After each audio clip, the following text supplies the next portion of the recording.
வாழ்க வையகம், வாழ்க வையகம், வாழ்க வளமுடன். எல்லாம் வல்ல இறைவா, மெய்ப்பொருளே, சுத்த வெளியே, சூழ்ந்தழுத்தும் பேரியக்க பேராதார பேருந்து ஆற்றலே, பேரரே, வற்றாயிருப்பே, காலமெனும் காந்தமே, இப்பேருண்மையை மண்ணுலகில் மாந்தரெல்லாம் உள்ளுணர்வாய் உணர்ந்து உய்யட்டும். அன்னைக்கு வணக்கம், தந்தைக்கு வணக்கம், அருளாய் நிறைந்துள்ள ஆசான் அருள் தந்தை வேதாத்திரி மகரிஷி அவர்களுக்கு வணக்கம்.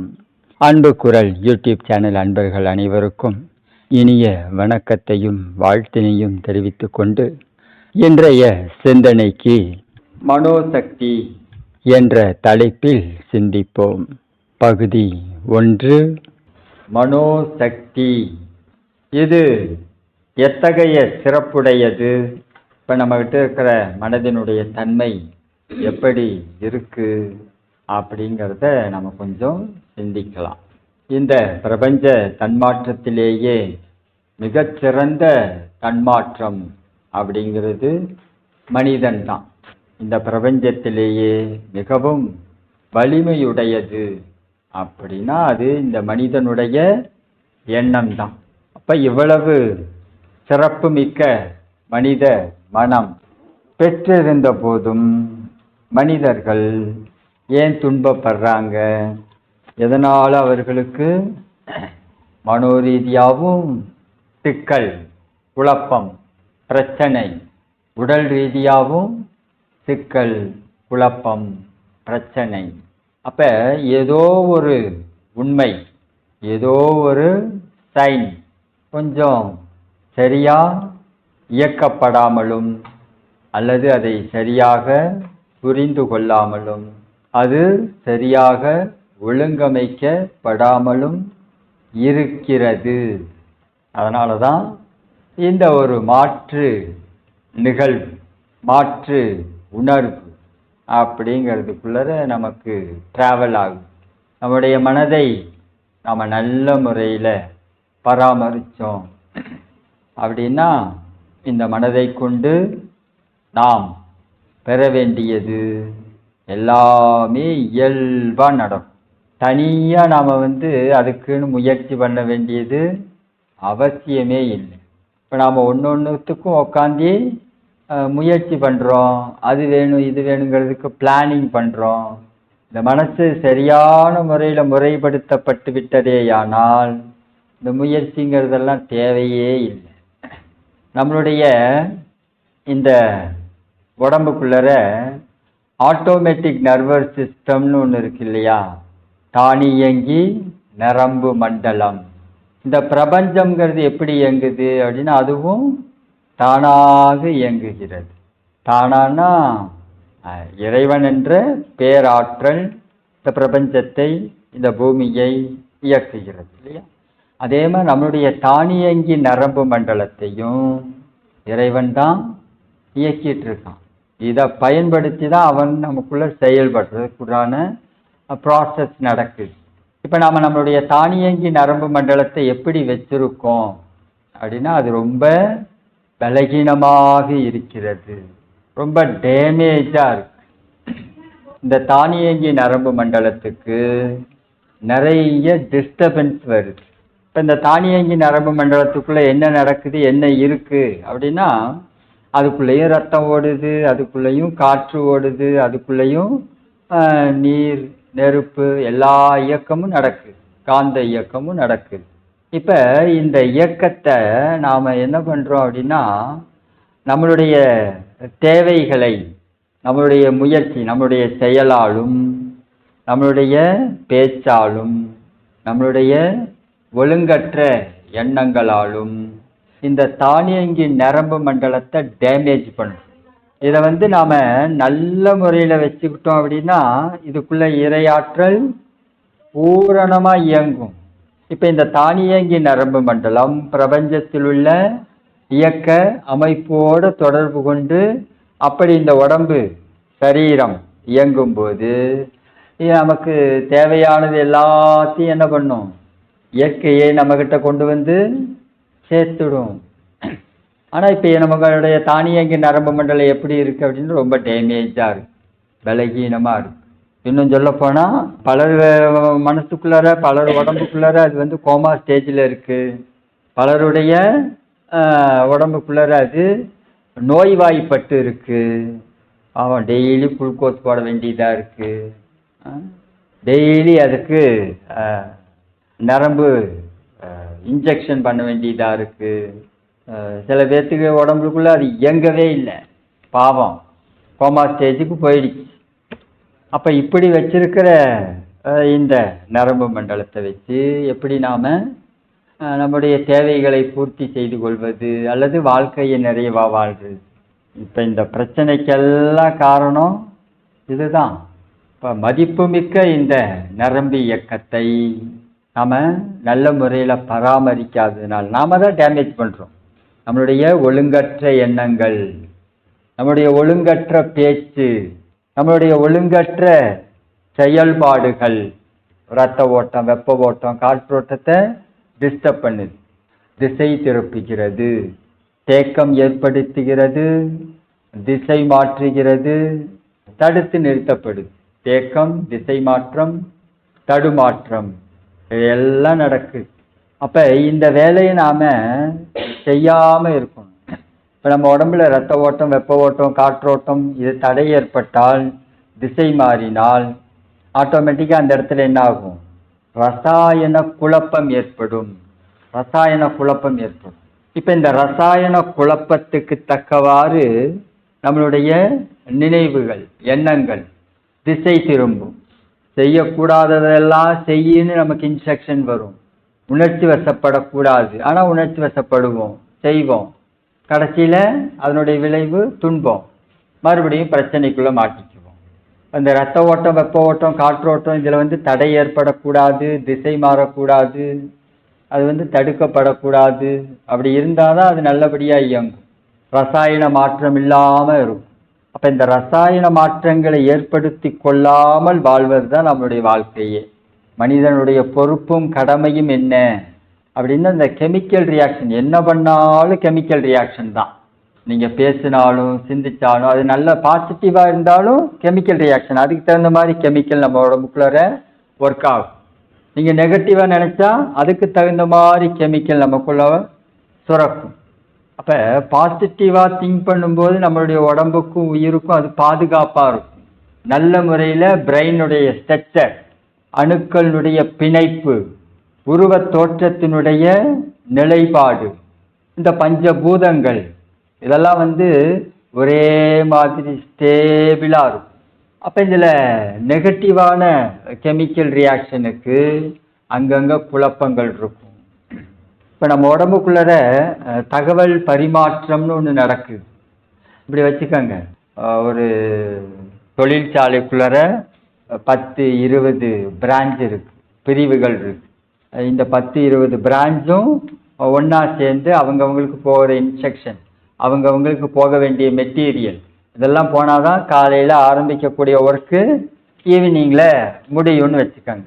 சரியா? இப்போ இந்த 10-15 யூனிட் 20 யூனிட்டுக்கும் போக வேண்டிய இன்ஸ்ட்ரக்ஷன் கரெக்டாக போகணும். அவங்கவுங்களுக்கு கிடைக்க வேண்டிய மெட்டீரியல் அங்கங்கே கிடைக்கணும். அப்படி இருந்தால் தான் சாயந்தரம் ப்ரொடக்ஷனில் எல்லாமே சரியாக வெளியே வரும். எதை நாம் டெலிவரி பண்ணணுமோ அதை நாம் டெலிவரி பண்ண முடியும். இப்போ இதே விஷயந்தான் நம்ம உடம்புக்குள்ளேயும் நடக்குது. Liver, heart, kidney, lungs, brain, உடல் செல்கள் இதெல்லாமேக்கு வந்து தகவல் போகுது.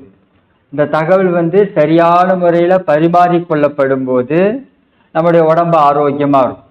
நம்முடைய உடல் கழிவுகள் சரியான முறையில் வெளியேறும்.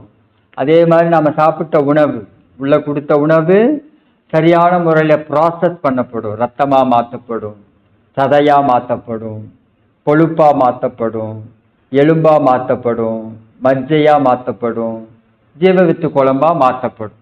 இப்போ சரியான முறையில் இதுக்கு தகவல் பரிமாற்றம்ங்கிறது அமைஞ்சு நல்ல முறையில் இருந்ததுன்னா இந்த ப்ராசஸ் சரியாக இருக்கும். இப்போ இதில் வந்து தகவல் பரிமாற்றம் சரியில்லைன்னு வச்சுக்கோங்க, இந்த 20 யூனிட்டில் அங்கங்கே ஒர்க் பண்ணுறதுல சரியாக தகவல் போகலை, சில நபர்கள் லீவ் எடுத்துட்டாங்க, சரியாக ஒர்க் பண்ணலைன்னு வச்சுக்கோங்க. இப்போ சாயந்தரமாக நமக்கு இந்த ப்ரொடக்ஷன் கரெக்டாக வருமா? கம்பெனியே குழப்பமாக இருக்கும் இல்லையா? நாம் ஒன்று காலையில் ப்ரொடக்ஷனுக்கு ஒர்க்குக்கு அனுப்பினோம் அப்படின்னா டெலிவரி ஆகும்போது அது வேறு மாதிரி இருக்கும்ல. இப்போ இதே விஷயந்தான் நம்ம உடம்புக்குள்ளேயும் நடக்குது. இந்த ரத்த ஓட்டம் நம்ம நெகட்டிவாக திங்க் பண்ணோம் அப்படின்னா இந்த தகவல் பரிமாற்றம் சரியாக இருக்காது. முரண்பாடான கெமிக்கல் ரியாக்ஷன் செல்களுடைய துருவ அமைப்பை டிஸ்டர்ப் பண்ணும். அப்போ அது என்ன பண்ணும்? தானாக ஒர்க் பண்ண ஆரம்பிக்கும். ஒரு கூட்டு முயற்சின்னு ஒன்று இருக்கணும். நம்மளுடைய உடம்பு அப்படிதான், ஒரு ஒட்டுமொத்த கூட்டு இயக்க அமைப்பு. இப்போ ஒவ்வொன்றும் தனித்தனியாக, அந்த டிபார்ட்மெண்ட்டு தனித்தனியாக நீ சொல்கிறத நான் கேட்க மாட்டேன், நீ சொல்கிறது நான் ஏன் கேட்கணும் அப்படின்னு நினச்சி ஒன்று தனித்தனியாக ஒர்க் பண்ணுதுன்னு வச்சுக்கோங்க. என்ன ஆகும்? நம்மளுடைய உடம்போட நிலைமை நோய்வாய்ப்பட்ட தன்மைக்கு தள்ளப்படும். இந்த இரத்த ஓட்டம், வெப்ப ஓட்டம், காற்றோட்டம், உயிரோட்டம் இதெல்லாம் பாதிக்கும். இது பாதிச்சுது அப்படின்னா ஷார்ட் சர்க்கியூட் ஆகும், மின் குறுக்கு உண்டாகும். நம்ம உடம்புல மின்சக்தி இருக்கு, காந்த சக்தி இருக்கு இல்லையா? பயோமேக்னட்டிசம். இந்த பயோமேக்னட்டிசம் அங்கங்கே டிஸ்டர்ப் ஆச்சு அப்படின்னா அதை தான் நாம் வலின்னு ஃபீல் பண்ணுறோம், பெயின். பயோமேக்னட்டிசம் தான். ஓவராக ஒரு இடத்துல ஷாக் அடிக்கும்போது பயோமேக்னட்டிசம். அப்போ இது உறுப்புக்களை ரொம்ப டேமேஜ் பண்ணி நாளால் நீடித்து அதே பிரச்சனை இருந்துக்கிட்டே இருக்கு அப்படின்னா நோய். ஸோ இதை தான் மனதின் வழியாக என்னன்னு ஃபீல் பண்ணுவோம்? பொருந்தா உணர்வாக ஃபீல் பண்ணுவோம். என்னமோ தெரியல, இன்னைக்கு நல்லாவே இல்லை, ஒரு மாதிரியாக இருக்குது. உள்ளுக்குள்ளே இந்த பிரச்சனை தான். ரத்த ஓட்டம், வெப்ப ஓட்டம், காற்றோட்டத்தில் ஏற்பட்ட தடை, தேக்கம், திசை மாற்றம், மின்குறுக்கு உண்டாச்சு. மின்குறுக்கால கெமிக்கல் ரியாக்ஷன் ஆச்சு. இந்த கெமிக்கல் ரியாக்ஷன் மனதை பாதிக்கிறது, ஒரு மாதிரியாக இருக்குது, அல்லது தலைவலிக்குது. இன்னைக்கு ரெஸ்ட் எடுத்துடலான்னு தோணுது, லீவு போட்டுடலாமா, லீவு கிடைக்குமா, அல்லது போய் ஒரு காஃபி குடிப்போமே அப்படின்னு தோன்றதுக்கெல்லாம் காரணம் என்னென்னா இதுதான். அப்போ உடலில் ஏற்படக்கூடிய ஒரு இயக்க சிறப்பு மாறிச்சு அப்படின்னா அது மனதில் குழப்பமாக வெளிப்படுது பாருங்க. இப்போ இந்த குழப்பமான மனோநிலையில், வாழ்க்கை சூழ்நிலையில் நீங்கள் ஒரு முடிவு எடுக்கிறீங்க குடும்பத்தில். அந்த முடிவு எப்படி இருக்கும்? அது ஆரோக்கியமாக இருக்குமா? உடம்பும் சரியில்லை, மனசும் சரியில்லை, ஆனால் முடிவு எடுக்க வேண்டிய ஒரு சூழ்நிலை வருது. முடிவெடுத்தால் முடிவு எப்படி இருக்கும்? ஹெல்த்தியாக இருக்குமா அந்த முடிவு? நல்லது கெட்டதை யோசிக்காமல் நாம் முடிவெடுப்போம். நல்லது கெட்டதை யோசிக்காமல் முடிவெடுக்கிறது நமக்கே நல்லது கிடையாது. குடும்பத்தில் இருக்கும்போது எத்தனை பேர்த்த பாதிக்கும் அது? நல்லது கெட்டதை யோசித்து தான் நம்ம பண்ணணும். நம்ம சிந்திச்சு நம்முடைய வாழ்க்கையை சிறப்பு தன்மைகளோடு வாழணும். ஆனால் என்ன பண்ணுறோம் பாருங்க, நல்லது கெட்டதை யோசிக்காமல் உணர்ச்சி வசப்பட்டு உடம்புக்குள்ளே ஏற்பட்ட குழப்பங்களுக்கு தக்கவாறு இது நீங்கள் தானாக செய்யலை. அதற்கான ரீசன் என்னென்னா இதுதான், குழப்பம் ஏற்பட்டு இருக்கிறது. உடம்புல ரத்த ஓட்டம், வெப்ப ஓட்டம், காற்றோட்டம், இதில் குழப்பம், தடை, தேக்கம், திசை மாற்றம் ஏற்பட்டிருக்கிறது. இந்த தடை, தேக்கம், திசை மாற்றம் மின்குறுக்கா மாறி ஒரு உறுப்பை பாதித்து அதில் நோய் தன்மையாக உருவெடுத்து அங்கே உள்ள அணுக்கள் என்ன ஆகும் பாருங்க. அணுக்கள் ஒரு இடத்துல, இப்போ ரத்தம் ஒரு இடத்துல நின்றுச்சு, ஓடலை. நின்றுச்சுன்னா என்ன அர்த்தம்? ரத்தம் கெட்டு போச்சுன்னு அர்த்தம். நின்றுச்சுன்னா கெட்டு போயிடும். இப்போ ஆற்று தண்ணிக்கும் குளத்து தண்ணிக்கும் வித்தியாசம் இருக்கு இல்லையா? இப்போ நம்ம அந்த காலங்களில் ஆற்று தண்ணி எடுத்து சமையலுக்கு பயன்படுத்துவோம், ஏன்னா அது ஓடுற தண்ணி சுத்தமாக இருக்கும். ஆனால் குளத்து தண்ணி எடுத்து சமையலுக்கு யூஸ் பண்ணுவோமா? மாட்டோம் இல்லையா? நின்றுச்சு அப்படின்னா அது தண்ணியானாலும் சரி அல்லது உடம்புக்குள்ள ரத்தமானாலும் சரி, நின்றுச்சு அப்படின்னா கெட்டு போக ஆரம்பிக்கும். அப்போ இந்த கெட்டுப்போன ரத்தம் நம்ம உடம்புக்குள்ளே இருந்துக்கிட்டு நம்ம உடம்புக்கு நல்லது செய்யுமா கெட்டது தருமா? இதுதான் கெமிக்கல் ரியாக்ஷன்.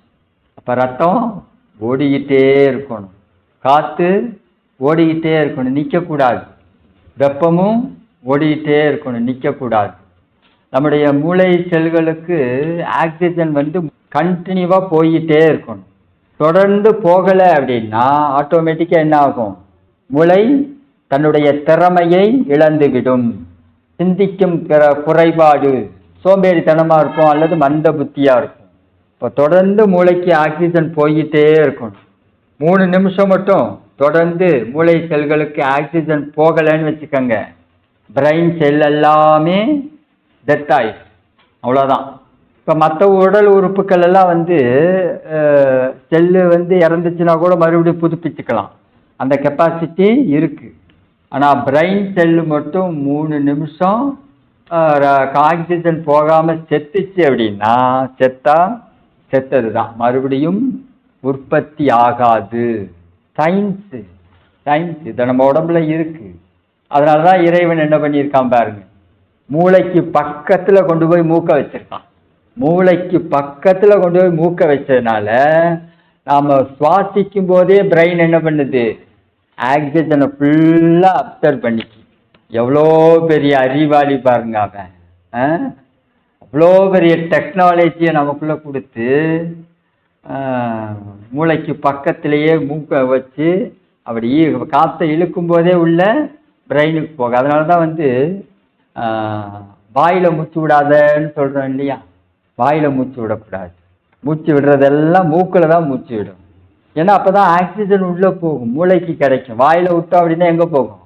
கீழே நுரையீரலுக்கு போகும், வயிற்றுக்கு போகும், இங்கே தான் போகும். பிரெயினுக்கு போகணும்னா மூக்கு தான். எவ்வளோ பெரிய டெக்னாலஜி பாருங்க. இப்பேற்பட்ட விஷயத்தை வச்சுக்கிட்டு நாம் அதை பயன்படுத்தக்கூடிய முறையில் வேற மாதிரி இருக்கும். பெருமை தெரியல, இந்த உடலினுடைய சரீரத்தினுடைய பெருமை என்னவென்று தெரியாமல் பாவம் அதை போட்டு குழப்பி தொந்தரவு பண்ணி டிஸ்டர்ப் பண்ணி அதன் விளைவாக நாமளும் கஷ்டப்பட்டுட்டு. இப்படியெல்லாம் ஒரு துன்பப்படணுங்கிற பிறவியே கிடையாது நம்மளோடது.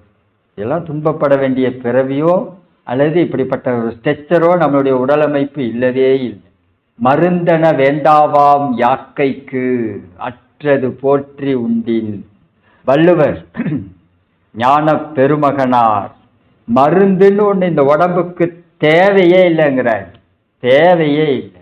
இப்போ பாருங்க, இவ்வளோ ஹாஸ்பிட்டல் ஏன் வந்துச்சு? ஒன்றும் இல்லை, சிம்பிள். சாப்பிட தெரியல. மருந்தன வேண்டாவாம் யாக்கைக்கு அற்றது போற்றி உண்டின். அப்போ அங்கே தானே பிரச்சனை. சாப்பிட தெரியல. இவ்வளோ இந்த மருத்துவம் இன்னைக்கு உலகம் முழுக்க இருக்கு. அதனால தான் குழப்பங்கள். சாப்பிட்ற முறை சரியில்லை, சாப்பிட தெரியல, ரத்த ஓட்டம், வெப்ப ஓட்டம், காற்றோட்டத்தை கன்ஃபியூஸ் பண்ணுறோம்.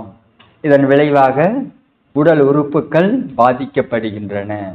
உடம்பு உறுப்புகள் பாதிக்கும்போது ஆட்டோமேட்டிக்காக அது மன வலிமையை இழந்து விடுகிறோம். மன வலிமை போயிடும். இப்போ மனசு காந்தம்தான், மனம் என்பது காந்தம்தான்.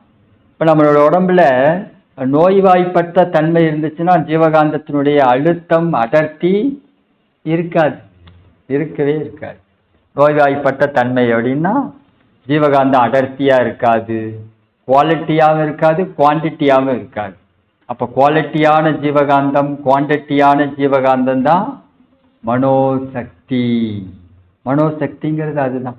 இப்போ நம்ம உடம்புல ரத்தம், வெப்பம், காற்று இதெல்லாம் பழுதுபடாமல் இயங்குது. நாம் எந்த தொந்தரவும் பண்ணலை. இது பாசிட்டிவாக திங்க் பண்ணி பாசிட்டிவாகவே நம்மளுடைய வாழ்க்கையை வாழ்கிறோம். எந்த விதமான எதிர்மறையான எண்ணமோ சொல்லோ செயலோ நம்மக்கிட்ட இல்லைன்னு வச்சுக்கோங்களேன். பூரணமாக நம்ம உடம்புல இயக்கம் சிறப்பாக நடக்கும். அப்போ இந்த தானியங்கி நரம்பு மண்டலம் இந்த உடம்புல இருந்து பிரபஞ்சத்தோட இணைஞ்சு இயங்கும்போது நமக்கு இந்த பிரபஞ்சத்தை பற்றிய எல்லா உண்மைகளும் உள்ளுணர்வாக கிட்டும். அதை தான் நாம் ஞானம்னு பேசுகிறோம். ஞானம்னா வேற ஒன்றும் கிடையாது. இருக்கிறத இருக்கிற மாதிரி மாற்றி புரிஞ்சுக்காத அறிவு தான் ஞானம். உள்ளதை உள்ளவாறு உணர்தலே ஞானம். தனியாலாம் ஒன்றும் கிடையாது. இப்போ இப்படிப்பட்ட சிறப்புக்கு இந்த உடம்புத்திலேயே எல்லாத்தையும் இறைவன் கொடுத்துருக்கான்.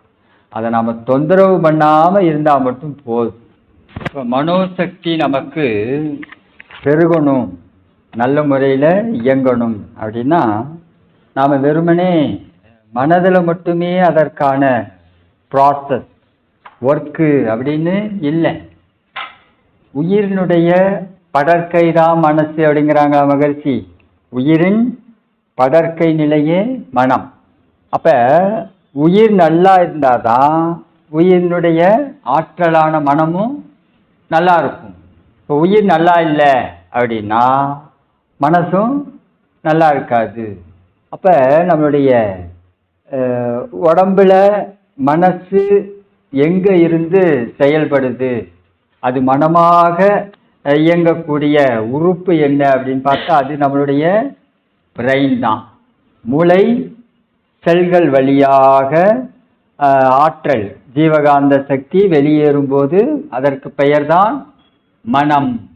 அப்போ நம்மளுடைய மூளையினுடைய ஸ்ட்ரக்சர்னு ஒன்று இருக்கு இல்லையா, மூளையினுடைய அமைப்பு, மூளையினுடைய சிறப்பு, மூளையினுடைய இயக்கம், இது நல்லா இருந்தால் தான் இந்த மனமும் நல்லா இருக்கும். ஏன்னா இது அங்கேருந்து தானே வெளியே வருது, மனமாக எண்ணமாக அங்கேருந்து தான் வெளியே வருது. அப்போ நாம் மனசு நல்லா இருக்கணும் மனசு நல்லா இருக்கணும்னு நினைக்கிறோம். ஆனால் வேலையை என்ன பண்ணுறோம், ஒர்க் பண்ணுறது எங்கே பண்ணிகிட்ருக்கோம், வெறுமனே மனசு சரியில்லை அப்படிங்கிற ஒரு சிந்தனையோட மனசு சரியாகிறதுக்கு நாம் எது மாதிரியான முயற்சியில் நம்மளை ஈடுபடுத்திக்கிறோம் அப்படின்னா டேக் டைவர்ஷன். மனசு சரியில்லை, கொஞ்சம் அப்படியே வெளியே போயிட்டு வரலாம், beach park cinema, take diversion பண்ணுறதுக்கு தான் யோசிக்கிறோம். மனசு ஏன் சரியில்லை, எதனால் சரியில்லை, இது சரியில்லாமல் போனதுக்கு என்ன காரணம்னு என்னைக்காவது உட்காந்து யோசிச்சிருக்கோமா? மனசு சரியில்லைங்கிறது ப்ராப்பராக நம்ம ஃபீல் பண்ணுறோம், கரெக்டு. ஆனால் அது ஏன் சரியில்லை, எதனால் சரியில்லை, என்ன பண்ணதுனால இந்த நிலைக்கு இது இப்படி ஆச்சு, அது நல்லா ஆகணும்னா நான் என்ன பண்ணணும்னு இருக்கு இல்லையா, அதை பற்றி நாம் இது நாள் வரைக்கும் பெருசாக யோசித்ததெல்லாம் கிடையவே கிடையாது. ஒன்று மனசு சரியில்லை அப்படின்னு கோயில் குளம்னு சுத்த போயிடுறோம். அவங்கவுங்களுடைய பழக்க வழக்கம், அவங்கவுங்களுடைய பருவ காலம், எந்த ஏஜில் இருக்காங்களோ, எது மாதிரியான சூழ்நிலையில் இருக்காங்களோ அதில் இருந்து அவங்க முடிவெடுப்பாங்க.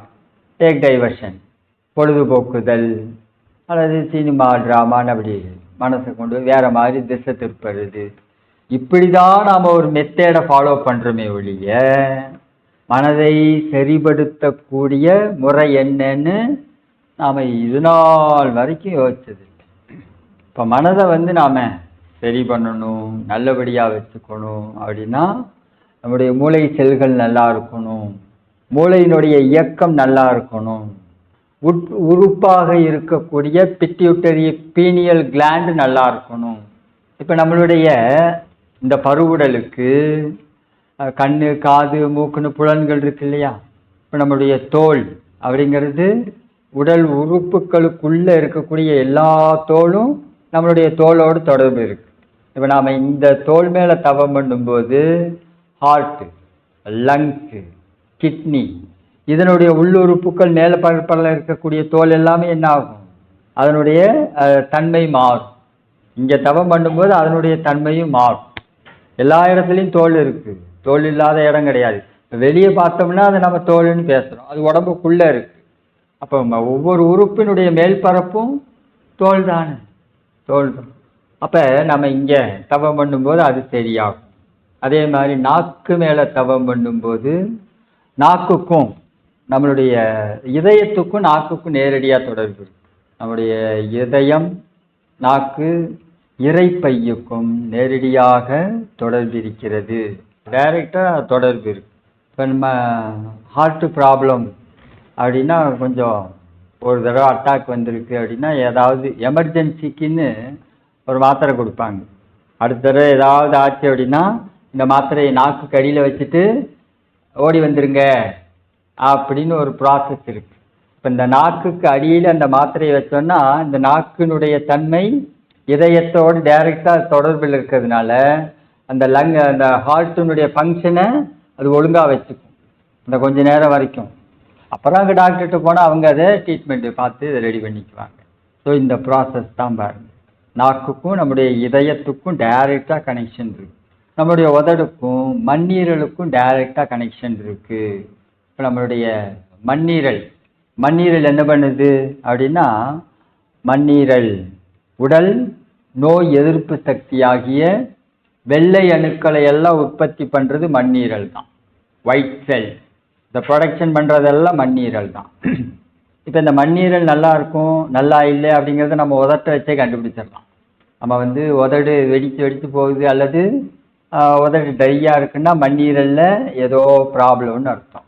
இப்போ மண்ணீரலில் ப்ராப்ளம் இருந்ததுன்னா இதனுடைய ப்ரொடக்ஷன் அது வெள்ளை செல்களை எப்படி உற்பத்தி பண்ணும், அதுலேயும் டிஸ்டர்பன்ஸ் ஆகும். எவ்வளோ பெரிய சயின்ஸ் பாருங்க. அப்போ இந்த மண்ணீரல் டைரெக்டாக நம்மளுடைய உதடோடு தொடர்புடையதாக இருக்குது. இப்போ இதுக்கு மேலே கொண்டு போய் நம்ம பெயிண்ட் அடிக்கிறோன்னு வச்சுக்கோங்க. உதட்டு மேலே பெயிண்ட் அடிக்கிறோமா, இப்போ மண்ணீரல் என்ன ஆகும், சந்தோஷமாக இருக்குமா? அது ரசாயனம் கெமிக்கல் நோய் எதிர்ப்பு சக்தியாகிய வெள்ளை அணுக்களை உற்பத்தி பண்ணுறது மண்ணீரல். அதோட டைரெக்டாக தொடர்பில் இருக்கிறது நம்முடைய உதடு. இது மேலே கொண்டு போய் பெயிண்ட் அடித்தா அது என்ன பண்ணும்? இதெல்லாம் தெரியாமையே வாழ்ந்துட்டுருக்கோம் பாருங்க. இதெல்லாம் புரியாமையே ஏதோ வேறு விதமான ஒரு தன்மையில் நாம் வாழ்கிறோம். எதையோ வாழ்க்கைன்னு நினச்சிட்டு பண்ணும்போது இதெல்லாம் சேர்ந்துருக்கு பாருங்க. இதெல்லாம் சேர்ந்துக்கு. அதே மாதிரி நம்முடைய மூக்குக்கும் நம்முடைய நுரையீரலுக்கும் நேரடியாக தொடர்பு இருக்கு. பாச உறுப்பு நுரையீரல். இப்போ நுரையீரல் வழியாக மூக்கு வழியாக நுரையீரல் தன்னைத்தானே தூய்மை செய்து கொள்ளும். அதே மாதிரி நம்முடைய கண்ணுக்கும் நம்முடைய கல்லீரலுக்கும் டைரெக்டாக தொடர்பு இருக்கு. கல்லீரலில் ஏதாவது ப்ராப்ளம்னா கண்ணை வச்சு கண்டுபிடிச்சிடலாம். இப்போ ஜாண்டிஸ் மஞ்சக்காமலை வருது இல்லையா, மஞ்சக்காமலை வந்தால் என்ன பண்ணுறோம்? கண்ணு மஞ்சளாக இருந்தால் பார்க்குறோம் இல்லையா. ரெண்டுத்துக்கும் தொடர்பு இருக்குது. அதாவது நம்மளுடைய கல்லீரல் டேமேஜாக இருந்தாலும் கண் வழியாக கண் எரியும், கண் எரிச்சல், கண் அடிக்கடி சவக்குது அப்படின்னா கல்லீரலில் ஏதோ பிரச்சனைன்னு அர்த்தம். கல்லீரலில் பிரச்சனையை நம்ம கண்ணை வச்சு கண்டுபிடிச்சிடலாம். ரெண்டுத்துக்கும் டைரெக்டாக தொடர்பு இருக்கு. அதே மாதிரி காது, நம்முடைய காதுக்கும் சிறுநீரகத்துக்கும் டைரெக்டாக கனெக்ஷன் இருக்கு.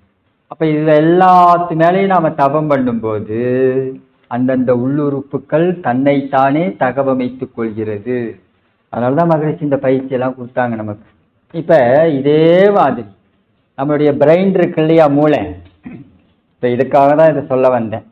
நம்முடைய மூளையிலையும் நம்முடைய நாக்குக்கு ஒரு இடம் இருக்குது, மூக்குக்கு ஒரு இடம் இருக்குது, நம்முடைய கண்ணுக்கு ஒரு இடம் இருக்குது, நம்முடைய புலன்கள் எல்லாத்துக்கும் மூளையில் ஒவ்வொரு இடம் இருக்குது.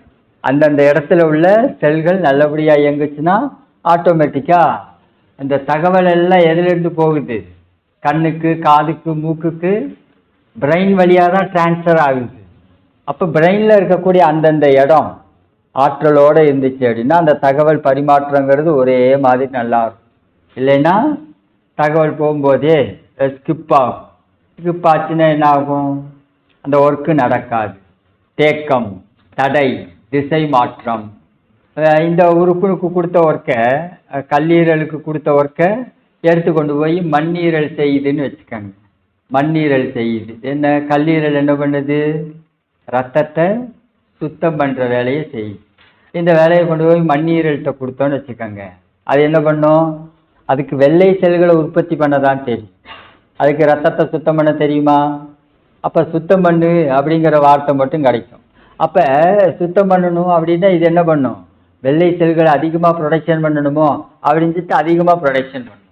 வெள்ளை செல்கள் அதிகமாச்சு அப்படின்னா நமக்கு பிரச்சனையா அல்லது ப்ராப்ளம் சால்வ் ஆகுமா? நடக்கிற குழப்பம் எல்லாம் இதுதான். இப்படி தான் நடக்குது. நான் ஏதோ கதை மாதிரி சொல்லிட்டு இருக்கேன்னு யோசிக்காதீங்க. நிஜமாவே இப்படி தான் நடக்குது. இப்படி தான் நடக்குது. எவ்வளோ இவர் நல்லா டைரக்ஷன் பண்ணி கதை எழுத சொன்னால் நல்லா எழுதுவார் போல இருக்கே. இல்லை நிஜமாவே உடம்புக்குள்ளே இதெல்லாம் நடக்குது. இப்போ இது ஒரு சயின்ஸ் கணக்கு இருக்கு. 700 சிவப்பு செல்களுக்கு ஒரு வெள்ளை அணு அப்படிங்கிறதா ஸ்ட்ரக்சர். ஒரு வெள்ளை அணு என்ன பண்ணும்? 700 சிவப்பு செல்களை வழி நடத்தும். இப்போ அதிகப்படியாக ப்ரொடக்ஷன் பண்ணிச்சுன்னு வச்சுக்கோங்க. ஒயிட் செல் அதிகமாக இருக்குது அப்படின்னா என்ன பண்ணும்? உங்ககிட்ட இருந்து ஒரு 100 கொடு, உங்ககிட்ட இருந்து ஒரு 100 கொடுன்னு வாங்கி. இப்போ இது பிடுங்குச்சின்னு வச்சுக்கோங்க. நம்மளுடைய உடலில் உள்ள ஸ்ட்ரக்சர் இயக்கம் கெட்டு போயிடும். இந்த 700 செல்லுக்கு ஒரு வெள்ளை அணுங்கிற இந்த கோட்பாடு மாறிச்சு அப்படின்னா உடம்புல நோய்கள் உண்டாகுதுன்னு அர்த்தம். இப்போ இந்த வேலையெல்லாம் நடக்குது அப்படின்னா இதுதான் காரணம். இது நடக்கக்கூடாது.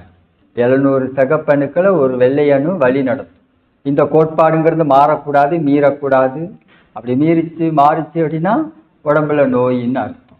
அப்போ அதிகப்படியாக என்ன பண்ணக்கூடாது, வெள்ளை செல்கள் ப்ரொடக்ஷன் ஆகக்கூடாது. கணக்கு இருக்கு. இவ்வளோ வெள்ளை செல்கள் வெளியேறுது அப்படின்னா அதுக்கு தகுந்த மாதிரி அவ்வளோதான் ப்ரொடக்ஷன் ஆகும். அப்போ இந்த தகவல்ங்கிறது எவ்வளோ முக்கியம் பாருங்க. இவ்வளோ செல்கள் வெளியே போயிடுச்சு அப்படிங்கிற இன்ஸ்ட்ரக்ஷன் யாருக்கு போகணும்? மண்ணீரலுக்கு போகணும். மண்ணீரலுக்கு போனாதான் அது ப்ரொடக்ஷன் பண்ணுறது கரெக்டாக இருக்கும். இந்த வேலையெல்லாம் பார்க்குறது யாரு? த பிரைன், நம்முடைய மூளை. இப்போ நம்மளுடைய மனதினுடைய தன்மையை கொண்டு நம்ம ஒழுங்கற்ற நிலையில் இயங்குறோன்னு வச்சுக்கோங்க. செயல்கள் ஒழுங்காக இல்லை, கன்ஃபியூஸாக இருக்குது. அதே மாதிரி எண்ணங்களும் தூய்மையாக இல்லை, கன்ஃபியூஸாக இருக்குது. அதே மாதிரி பேச்சும் நல்லா இல்லைன்னு வச்சுக்கோங்க. எண்ணம், சொல், செயல் மூணுமே நல்லா இல்லை. தேவையில்லாததெல்லாம் பண்ணுறோம், தேவையில்லாததெல்லாம் பேசுகிறோம், தேவையில்லாததெல்லாம் நினைக்கிறோம் அப்படின்னா இந்த பிரெயின் சிறப்பாக இயங்க முடியுமா? கெட்டு போகுது. அதுதான் பிரச்சனை. அப்போ பிரெயின் எவ்வளோ முக்கியமானது பாருங்க. மனதினுடைய உறுப்பே பிரெயின் தான். இன்னொரு கூடிய விரைவில் சயின்ஸில் டிக்ளேர் பண்ணுவாங்க, மனதின் உறுப்பு பிரெயின் தான்.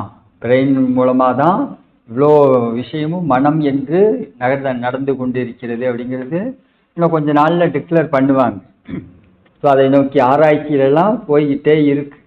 நாம் நம்மளுடைய எண்ணத்தை எப்படி வச்சுக்கணும், செயல்களை எப்படி வச்சுக்கணும், மனோசக்தி நல்லபடியாக இருக்கணும்.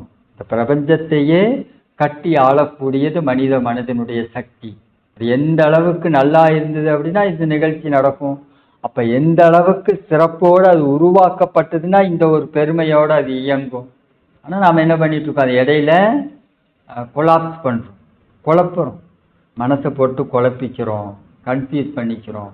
நம்முடைய வாழ்வின் முறை சரியில்லாத காரணத்தால், தேவையை முறைப்படுத்தி கொள்ளாத காரணத்தால் நம்முடைய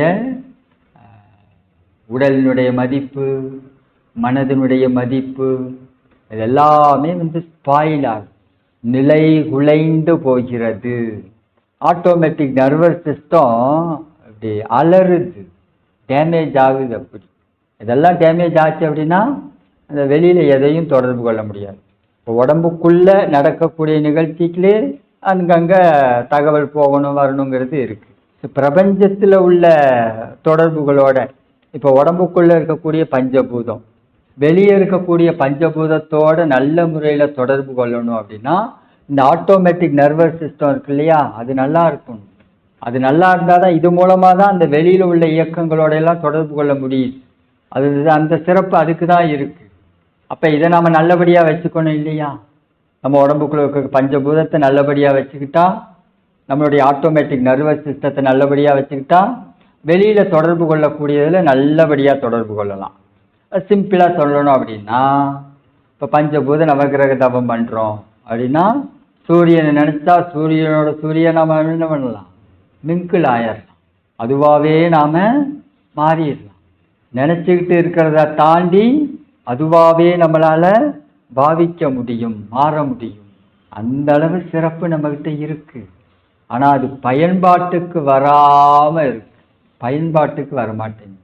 பயன்பாட்டுக்கு ஏன் வரல, அதை முறையாக நாம் அதனுடைய சிறப்பை உணரலை. ஏதோ ஒரு காரணத்தினால என் மனசு குழப்பமாக இருக்குன்னு நினைக்கிறோம். ஏன்னா மனம் ஒரு மறைபொருள். மனம் என்பது ஒரு மறைபொருள், அது காந்தம். கட்டவரல் ஏதாவது பிரச்சனை அப்படின்னா அதுக்கு நம்ம மருந்தை போட்டு அதுக்கு நாம் சரி பண்ணிடலாம். இப்போ மனசில் ஒரு பிரச்சனை அப்படின்னா என்ன மருந்தை கொண்டு போடுறது, எங்கே போய் டாக்டரை தேடுறது? மனோ தத்துவ டாக்டர்கிட்டயே போனாலும் மனசுன்னா அவங்களுக்கு என்னன்னு தெரியுமான்னா தெரியாது. மனோ தத்துவ டாக்டருக்கே மனசுனா என்னன்னு தெரியாது. ஆனால் அவருக்கு பேர் மனோ தத்துவ டாக்டர், அவருக்கு பேர் மனோ தத்துவ டாக்டர்.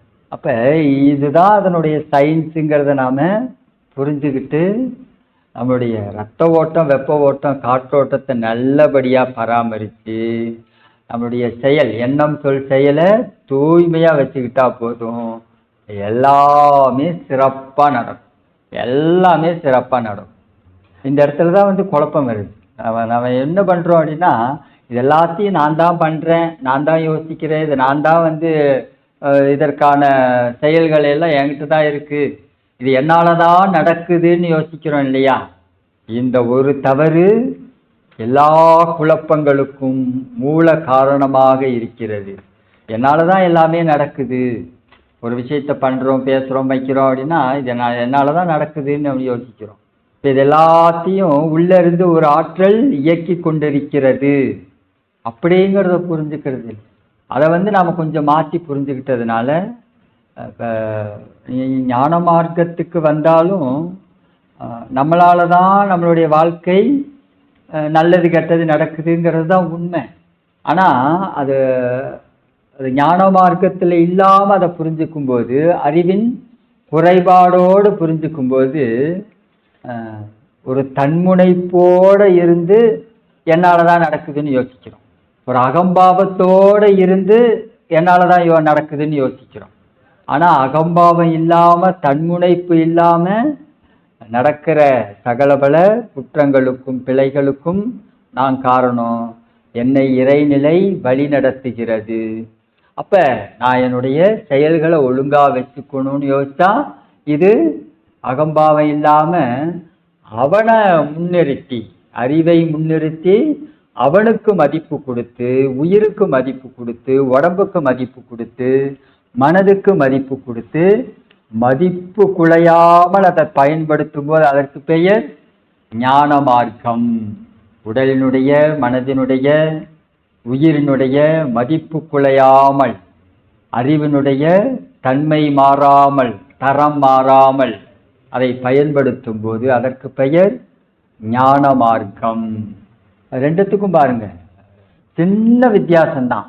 தன்முனைப்போட இது நானுன்னு ஒத்துக்கிறோம், இங்கே தன்முனைப்பு இல்லாமல் நானுன்னு ஒத்துக்கிறோம். அவ்வளோதான், ஒரு சின்ன வித்தியாசம். இதன் தொடர்ச்சியை அடுத்த பகுதியில் சிந்திப்போம்.